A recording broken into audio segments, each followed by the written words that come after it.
What's up, y'all? It's Gabe Vincent, Miami Heat guard. This is Just Hoop Talk.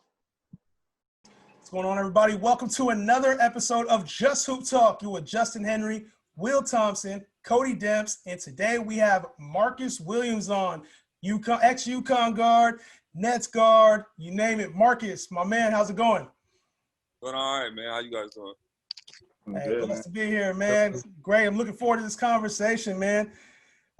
Doing a little homework on you, man. Saw that you were born in 1985, December 3rd. You're just a couple days older than me, man. I'm not trying to age myself. But, man, I felt like I was like, you know what I'm saying? That, man, talk a little bit about what you were into in the 90s growing up, man. 90s was a fun time, I guess, for everybody that was there. You said for everybody that was there. It was wrong, man. It was Yeah. like it's so different from now. It's like It is. as It far really as is. music, as far as like you didn't know what sneaker releases was coming out, even at like it's just the little things was just different. Yeah. And, like, I remember waiting in line, man. I remember getting like the 13s when they came out. I had to wait in line beforehand, man. It's not like you got the apps for it all now. So you're a sneakerhead then, right? Yeah. I be seeing the stuff they be posting. Yeah, show sneaker. I had a lot of shoes early because of my AAU coach. We were the same size, and he worked at Nike. And The plug. He wore everything. What was your shoe? like What was one the first time. one you got that like got you into? What was the first one that you was like, man, these are cold and got you addicted to the game?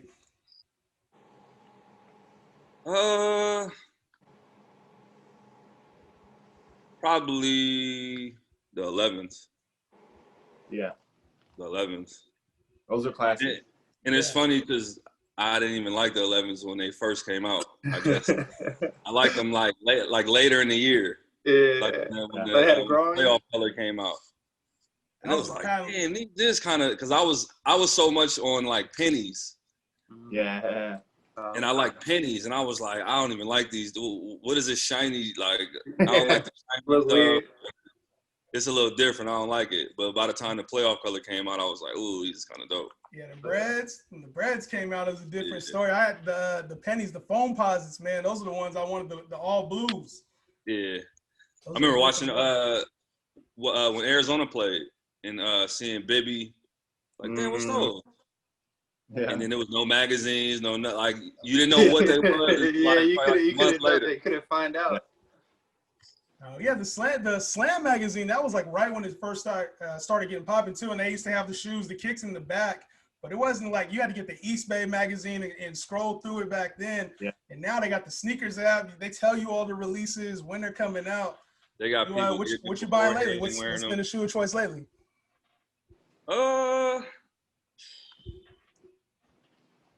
I've been wearing a lot of retros, a lot of 5s and 6s. Yeah. There you go. I can't stand the bots, man. There's too many people that buy bots and then be buying like 10 pairs trying to resell them, man. I can't stand it. I can't get by it. I can't keep up. Yeah, man. I don't know. I feel left out. I don't really have nothing as of late. Like I don't have nothing that requires an order online.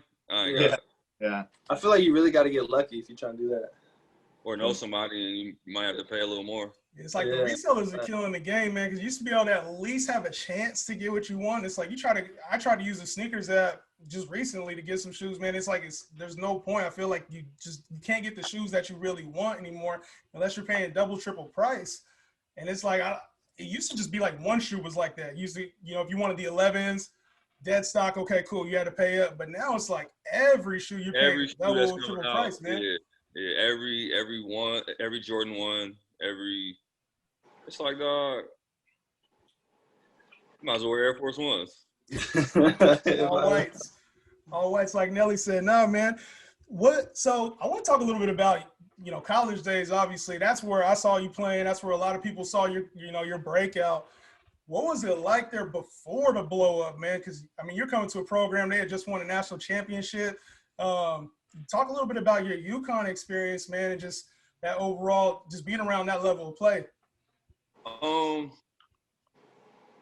think going there, I didn't really know like what I was getting myself into. I know that watching them growing up, it was like I knew the Big East was tough, and I knew Connecticut was good, but I didn't know that they were that good. Right. And I really just kind of it wasn't that I winged it. It was just like schools at home didn't really recruit me or they wasn't that good. Yeah. UCLA at the time wasn't that good. Yeah. USC wasn't good. Like Cal, Stanford weren't that good. Yeah. And I think I was just recruited by better schools also. And it came down to them in Arizona. And it was like, I think we were coming in preseason number 1. And it was like, you might as well go there. Yeah. Might try to steal one. And then we won my first year. And so it was just like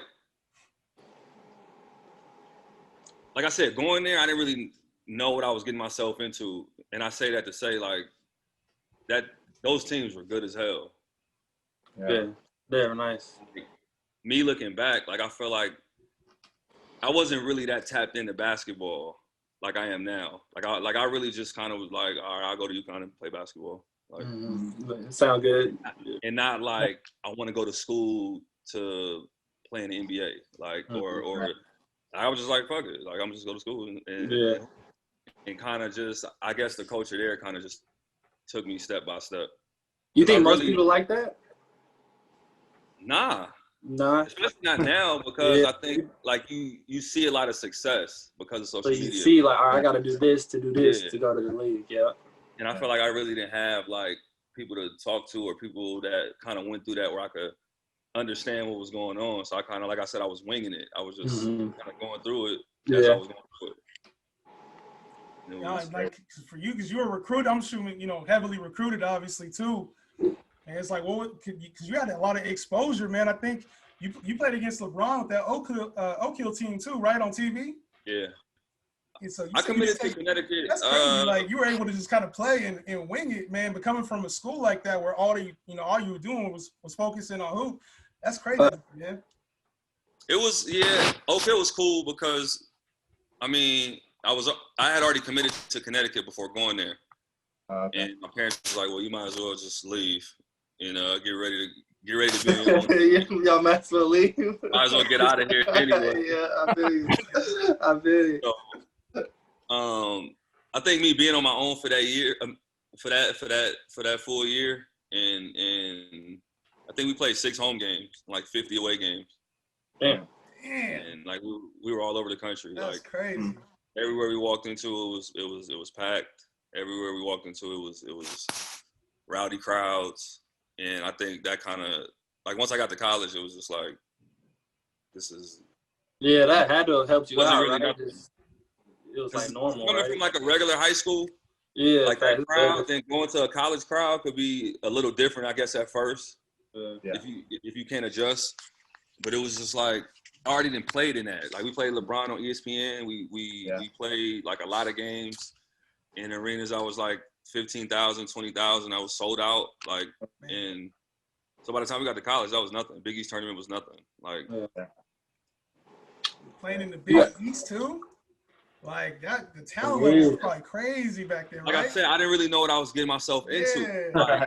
Like, it's a lot of schools and teams and guys that you never probably hear about if you really like. If I stayed at UCLA I wouldn't have probably heard about these dudes. But the fact that I was there, it was like, damn, like they really good. Like, it's a lot of like guys sprinkled in other places. I was just so not tapped into basketball like that. Yeah, like you didn't know he was that nice. What were you into? What was your focus back then? Like, if you weren't focused on hoop, what were you into back then? Like, what was your thing? I was a real like kid, so to speak. Like, I was in, like, just taking it day by day, right? Yeah, like school was fun. Like, being in school was fun. Like, hooping at school was fun with the homies. Being with all that was just cool. Yeah. Like, I really wasn't stressing over a hoop like that. Like, I played baseball too. I feel like that might have helped you, bro. I think people be stressing out too much sometimes. Like, kids growing up might be stressed about that instead of just taking it day by day, like you said. I never had that, like, just growing up, I always used to hear, like, some peers, like, I want to go to the NBA. I never really had that, like, so I feel like when you have that drive, like, your whole life and it don't work out, it's like a brick wall sometimes to people. Yeah. But I like for some reason I never thought I probably could too. Yeah. That's what it was. I felt like If it happens, it happens. Cause I just hear about the chances and you hear about this and I was just like, oh, whatever, dude. Like I'm not even on it. Like those numbers is crazy. Yeah. Were you like the best? Were you like that dude when you were playing though? Like I know you weren't focused on it, but were you like that dude when you were playing in high school and even before then, or was there somebody you were like, nah, that dude would get in before me? I think AAU like 11, 12, 13. I was like always like one of the best kids, but it was probably somebody better. But like head up, he wasn't better, but he might have been better amongst the group of everybody. Like so, I never felt like I wasn't the best, but I never cared either. Yeah, you didn't have to prove yourself or nothing like that. Yeah, I just never really cared, but I was always competitive. Like, Cody, you know how competitive I am. Like, I really hate, facts. I hate losing regardless what it is. Like, we could be playing red light, green video light. games, 2K. We could play red light, green light, anything. Go fish. Like, if I'm playing and we keeping score and I lose, I'm low-key mad. Like, yeah. So like, give me a few minutes. I gotta think about this. That kind of just, I guess, like drove me too, because basketball is competitive and it's like a play for play type of thing. And I guess that made it kind of fun. So Marcus, I'm interested in your like style of play. I always thought like you were East Coast dude. I didn't even realize you were from LA. It's like the way you play, your style of play, you look like kind of like an East Coast, like almost like a New York point guard. Where did that come from, man? Like, how'd you develop your style of play? I don't know. I think just with what I had, like I'm not fast. I'm not. Yeah. I don't consider myself fast. I don't consider myself quick. But I guess I just kind of use the game for what it is. Like I pass the ball. Yeah. Kind of call audibles during plays. Like I just try to outsmart the game. So I don't really know where the style came from. Right. But it's certain people that I did watch watching growing up. Like who? Like I know you mentioned Bibby, but who are some of the other guys you were watching? I like Ross Strickland. Underrated. I see you post his highlights a lot. I like Van Exel. Yeah. I like Mark Jackson a little bit. I like J Kidd. I like Magic Johnson. I like Ed Cota a lot, man. Yeah. I feel like he don't get a lot of credit because he didn't play in the NBA, but I'm about to say I don't even know who that is. Ed Cota? He was he's supposed to have next back then. Yeah. I'm gonna have to look this man up. Vince Carter and Antoine Jameson. Throwing the ball to the backboard, throwing the ball to people's legs. Dang. He was nice with it, man. I don't know whatever happened to him, but he was nice with it, man. I remember that's because I think in point guard, like that's who had next at that time. That was what, mid-90s? That was like 95, 96 when they were playing? Yep. Yeah. 95, 98 to 98. Yeah, 98. Yeah.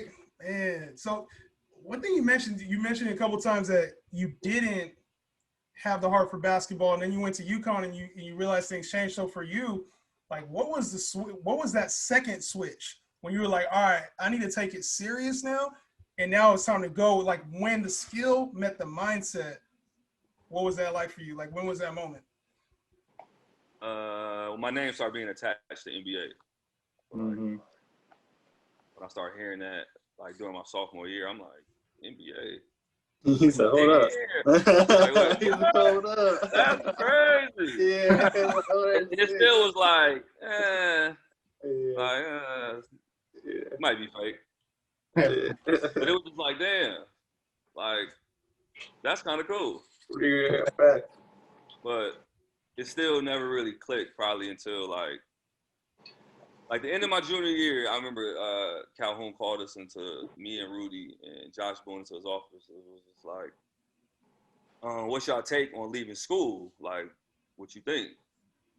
And everybody was like, I don't know. Like, yeah, what you mean? Leave. Yeah, leave. What you mean? He like, well, do you want my opinion? I'm like, nah. He's like, you gonna be biased. I'm cool. Like, I'm looking cool. And I think Rudy was like, nah, I don't even want to know. Yeah. Josh was like, yeah. He was like, I think you should stay, man. You should stay.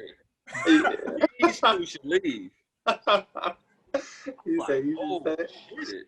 Yeah. Like, why? I'm like, wait, why? That's when it clicked. Yeah. Oh, shit, I need to get in the gym. Like, now I need to get in the gym. Ready now. Now it's I gotta be ready for this. It was wild. It was just like, I don't know, that shit is surreal. Like for your name to be mentioned in that without even, like I wasn't even on that. Yeah. To be mentioned, not even thinking about it. Yeah, I really was just enjoying it. Yeah, you started. I know you heard the comparisons. The left-handed D Will. I remember thinking that you look like. I mean, I don't know if that's your game is like 100%, but you looked on the court to be like a D Will, man. Obviously, you look like them. You know what I'm saying? Light skin waves, like that was the look. But you also played the part too, like point guard who just had a natural feel for the game, kind of used your body, man. What was it like when you started getting those comparisons after the tournament? I was a real big fan of his, just because I felt like he was one of the bigger guards, and he just played a certain way.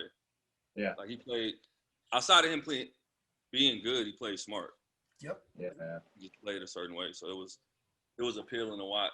And I mean, the comparisons to him was, I mean, that's cool. He was probably the best guard that last year. Yeah. I think he was better than Felton and Chris Paul that last year they all left. So yeah, I mean, to be compared to him at that level was dope. Yeah, I say that, like, whenever I try to describe your game to somebody, I'd be like, man, he's just like a QB, like on the court. Like he be calling like real live like plays, and like he might tell you to switch off that play to get something that he sees open. And I don't think a lot of people have that. So yeah, that's one of the things that I really, really admire about your game, for sure. I think just by the time I got to y'all, I was just way experienced by it. And just seeing, I probably just seen every type of everything. They played in the NBA, they played in Europe. Yeah. Any type of defense, like no matter what they play, you probably seen it before. All defensive rules, no defensive rules, like just all type of different things that work, that won't work. That shit is just, like, it's easy to read it too. Like and that's why I don't think I could ever be a coach, because I feel like if you can't get it, I'm gonna really be off you. Like if you don't see what I see, then like how you can't see it. It's like how you don't see that. I don't feel like I could coach. Yeah. I think definitely a patience for sure. You got to be a patient dude. But basketball, I feel like it's pretty easy, man. Is coaching on your radar? So is coaching? You say you don't want to be a coach, but is it on your radar? Is it something that you would ever do, like in the future, or is that just like a nah, we'll never do it now? It's not a closed door, but it's not something that I don't think I'm looking for that. So what are you into now? Like, I know we kind of skipping over the playing days. What you got going on right now? Like, what are some things that you up to? Honestly, man, this past year I haven't done anything. I just had a son. Congratulations. Congratulations, yeah, man. Appreciate it. Chilling, man. Father. You say you had a son, just one, right? Yeah, he just turned. Man, one. change your life, huh? Yeah, man. It's pretty fun, man. It's pretty fun. I feel like that's why I didn't have a kid. Probably when I was playing, I was moving around a lot.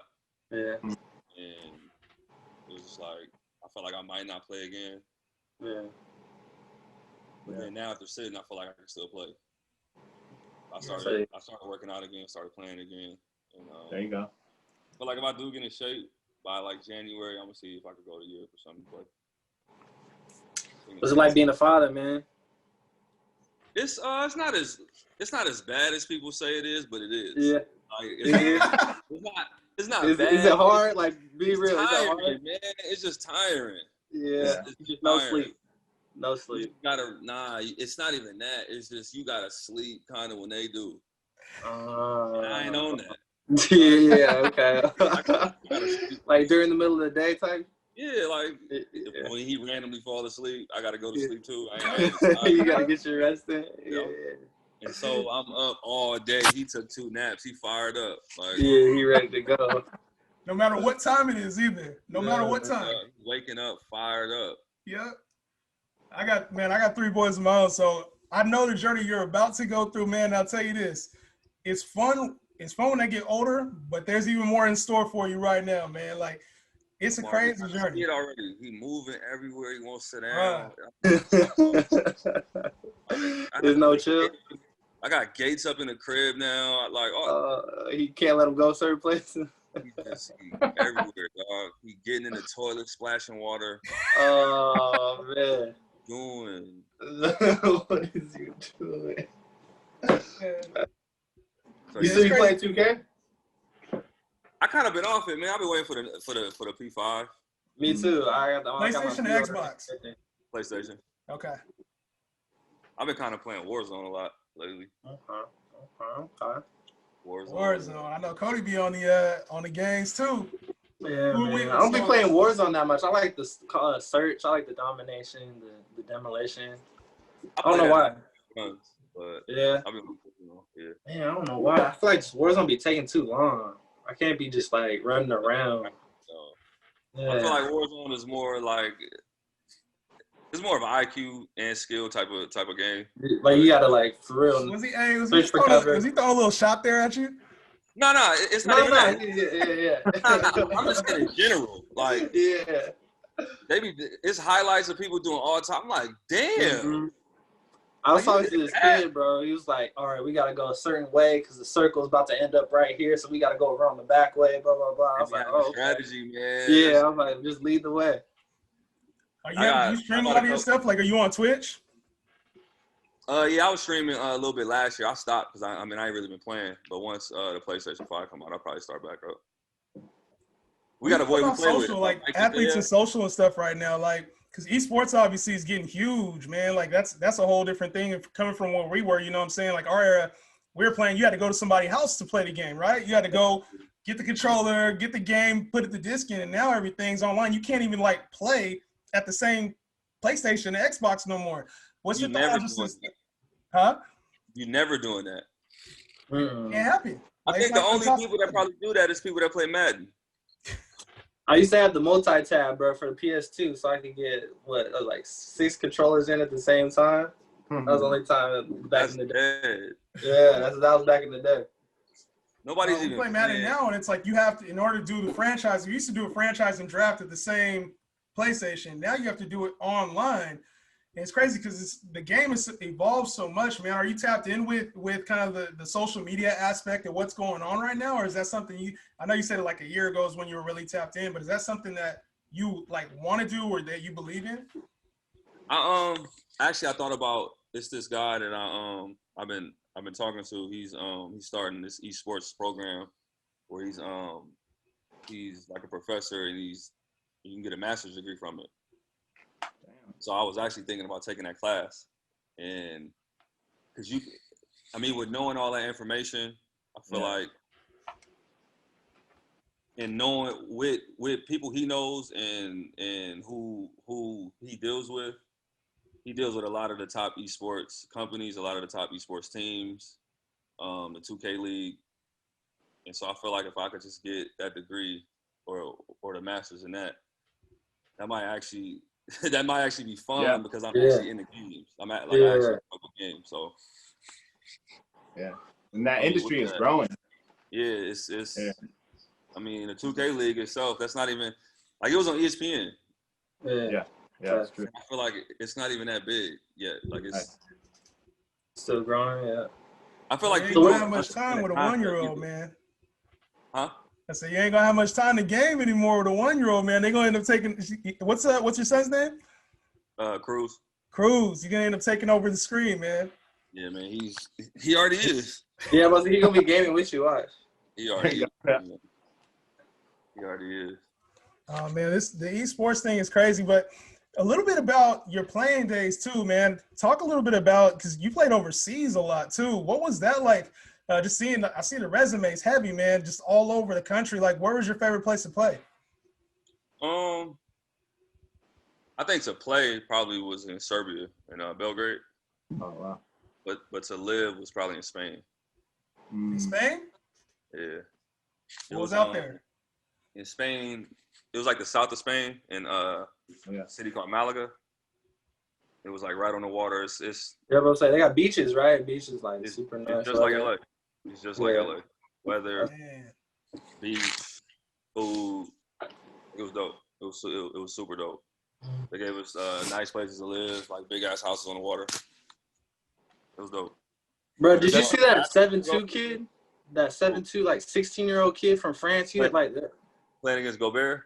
Yeah, bro, that was crazy, right? He really looked like a mind player, bro. The wings. He looked crazy. He looked like My player. Bro, he's supposed to be like 7'2", like 8-foot wingspan. And he was shooting the shots. It went straight in. It had no arc. You know, yeah, bro, that was sick. Yeah, he was shooting line Is that drive. the same kid, the one that's like super skinny? Yeah.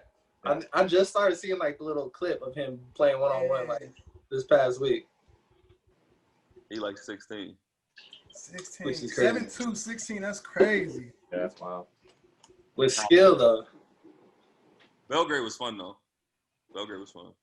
Okay. And then you said Serbia, too. Like, you think for actually playing, you said that was fun. You wouldn't think that's like a basketball city. Why was that the place that was more fun? It's three cities or three places in Europe where like basketball is bigger than soccer, and one of them is Belgrade, Serbia. Oh wow! Yeah.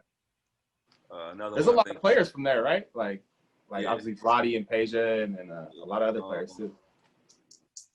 Bogey's from out there. Bogey, yeah. Yeah, Koch is about to go out there soon. Actually, he's about to go like a month. Boban Marjanovic. Yeah. Bielitsa. Yeah. There's a lot of people from that region alone, from like Serbia, Croatia, Slovenia. Yeah. Like it's all in like this one little place. And it's so I'm sure their fans were crazy, huh? Oh hell yeah. Yeah. Like if I was to compare it to any, like it's better. I think it's better than Duke, Carolina as far as the atmosphere. Like it's way better than that. It's what makes it better? Like it's people just yelling. Like it's all type of shit. Like crazy like super on the fans court out there. sometimes. Yeah, man. That's sick. It's wild out there, bro. Were you ever like, damn, like I'm fearing for my life? We just beat the other team, like they about to come and get me. Not life, but like low people gotta fight. Yeah. But not like like you gotta like you win, you gotta run off the court sometimes. Like, shit, they got the crackers like throwing them shit. Man, they throwing coins, lighters, beer. I heard like everybody be smoking out there too. I heard like it's like hella hard to breathe sometimes. Koch was telling me he's had his asthma act up. I don't think some arenas do that no more, but some did. And it'll get foggy in there. Mm-hmm. That's it. That atmosphere is crazy though. Like playing in that is you said there's free spots? It was Belgrade, where else? Belgrade, Athens, Greece. Oh, okay. So, like that rivalry there, Panathinaikos and Olympiacos. Yeah. It's like it's probably bigger than the rivalry we got. AH was on Olympiacos, right? Yeah. So when they played that green team, Panathinaikos. Yeah. Like that's like they got like 80 years of playing. That's crazy. Oh dang! So they like go that. Yeah, they hit shit deep. And this where else? I forget the third one. But you're considering going back overseas next year? Is that kind of what you're working towards? Yeah, this season. And this season. Yeah, my bad. January. Yeah. It's like a second wave sometimes. Of like after Christmas. Okay. It's like a second wave of players always go in. So I'm gonna try to catch that wave. Oh, dope. If I do go. Yeah. What's the biggest difference playing overseas versus playing here in the league? Obviously, you're not close to home. You're overseas. What's the biggest difference? The game is different. The game itself is different. Like here is so much space because it's defensive 3 seconds and like it's defensive rules here. There's no defensive rules, so a lot of teams like they just park their shit in the paint. And I think that's why a lot of guys that come from here and go there, they struggle at first because like you're used to a certain game and you're used to playing a certain way. use the ISO in. They don't really ISO there. Yeah. Like, so if you can't, like, if you can't adjust, like some guys are just that good to where a team will adjust to you. Yeah. But it's not likely because you got a lot of like legendary coaches that aren't going for that. Like, they're not like, they're like, who are you, dog? Like, we gonna run my offense. Yeah. You would have fit in or out of here. Like, I don't care if you get 30. Yeah. And so it's just a different game. And I feel like that helped me too. Like, coming from here and going there, I was able to adjust real fast because I could pass. Yeah. Like I was smarter. And I think playing there made me a little smarter because you had to kind of think, because of the defenses they were playing was just so like they're really sitting in the paint. They switching a lot of, like, they switching everything and just leaving the big man down. Like, because everybody kind of plays the same way. Yeah. Everybody has a 4-man that can shoot. So you just leave outside and just switch and had a 5-man stay down. So you got to figure out certain ways on, like, it was just a lot of like ways you got to get mismatches and pick and roll shit. It was all type of different pick and rolls we had to get into to get switches, and then try to get another pick and roll to get the right pick and roll we was really trying to get into. So coming back here, I feel like players aren't and that's why guys like Bogey is smart, Jokic is smart. Like, these type of players are smart already.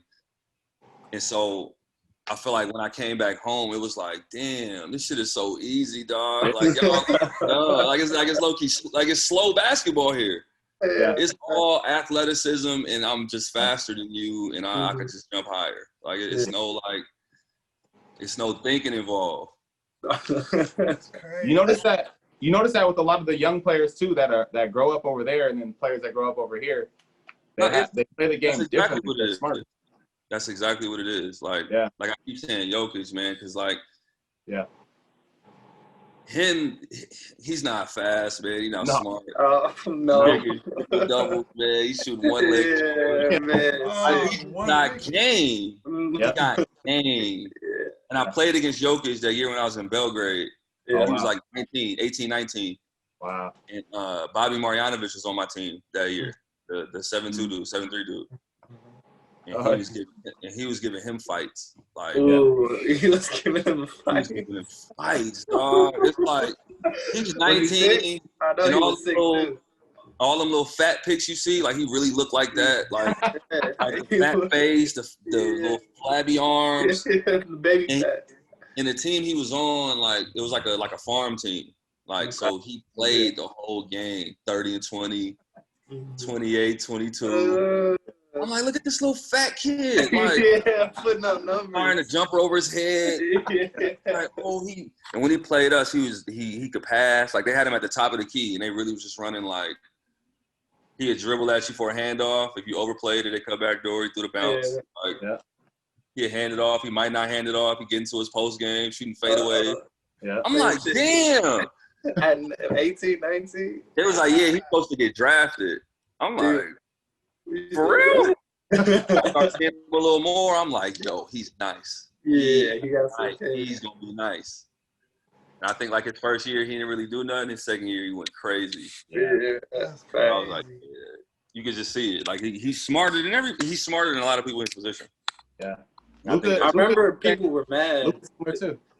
Yeah, people were mad when Luka said it was it's easier to score. Like, people like really didn't understand. And it's not. It's no disrespect to the players. It's just the way how the game is set up here. Yeah.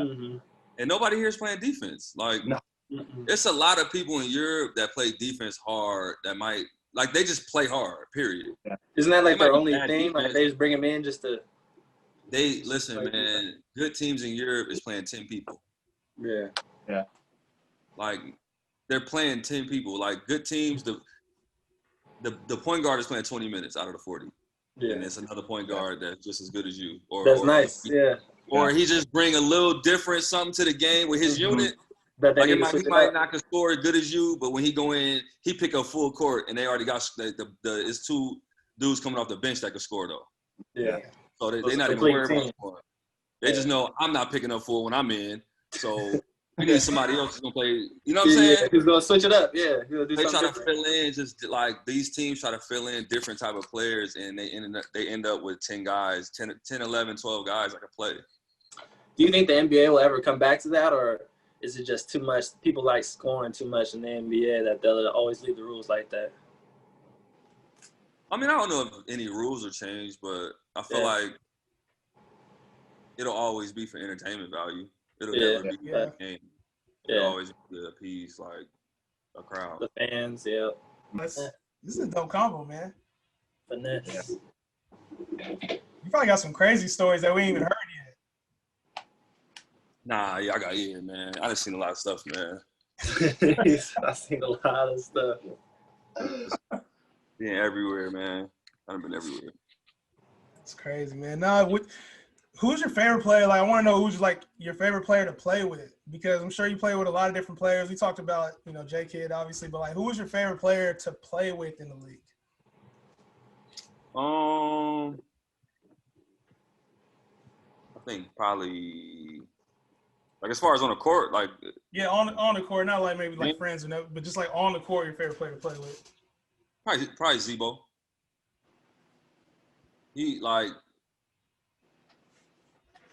Zebo's character, I feel like he don't get enough credit for how smart he is with playing basketball. Because I feel like his character overshadows like his persona, like you won't ever think he's smart, like because you look at him like a bully, like he just bullying his way through everything, but it's not even bullying. Like he's not jumping when he play. Not at all. Like he don't jump when he play, dog. Yeah, you don't get off the ground, bro. He's getting rebounds. He's shooting layups. Like he's doing all this without jumping. That's amazing, man. Like, it's unreal how like be able to get away with that, right?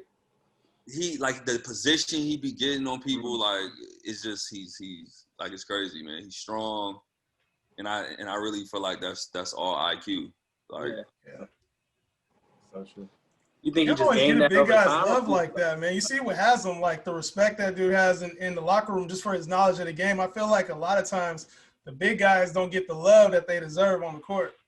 Haslam been around too, man. He's been in a good organization, and he's played with like some Hall of Fame players, and he's a thorough dude himself. So I mean, I think that mixed with all of that, like that's like he's who he's gonna be. You think he's gonna take this coaching step? I don't think he'll be a head coach. Yeah. I think he'll always be like very influential though in the locker room to all the players because of his resume, because of who he is as a person. Like I say, he's thorough. Like you just always gonna respect him. So you'll always, I feel like, want him in your organization. Yeah. Right. I want to know this. You ever have a moment when somebody in the media says something about you and you was like, you know what I'm saying? Like you was hot. Like you actually wanted to fight him or something, man. Like was there ever a moment where somebody was just talking? You see it because you see it now with Stephen A. and Whitlock and these dudes be talking slick, man. Was there ever a moment like that for you? Mm-hmm. I never, Just never pay attention to it, or nothing comes to mind. No, I mean, even if you don't pay attention to it, somebody's gonna bring it to your attention. Like somebody will say something. Facts. And I think I got enough humor to like tap into it, to watch it, just to see if it might be just to see what he be saying. Like I'm not like a person that's like, I'm not like that, I guess. Yeah. I probably look for the humor more in a lot of things than I wouldn't. That's what's up, man. Well, Marcus, man, I wish we could keep going on. We can't, man. I wish we could. Tell people where you at, man. Where you at? Should I be on Instagram talking to you, Twitter? Where you at? I'm on Twitter a little bit. I'm on Instagram mostly. Man, I'm around. What you find him? You know where to find him. Yeah, man. I don't do too much, man. We're going to have to continue this conversation at some point, my man Marcus. Appreciate you coming on, chopping it up with us, as always, man. Having me, man. For sure. Yeah, for real. Appreciate you coming on. Well, that does it for another episode of Just Hoop Talk. Be sure to subscribe on all social media platforms and on YouTube. Just Hoop Talk, another edition in the books. We out. Peace.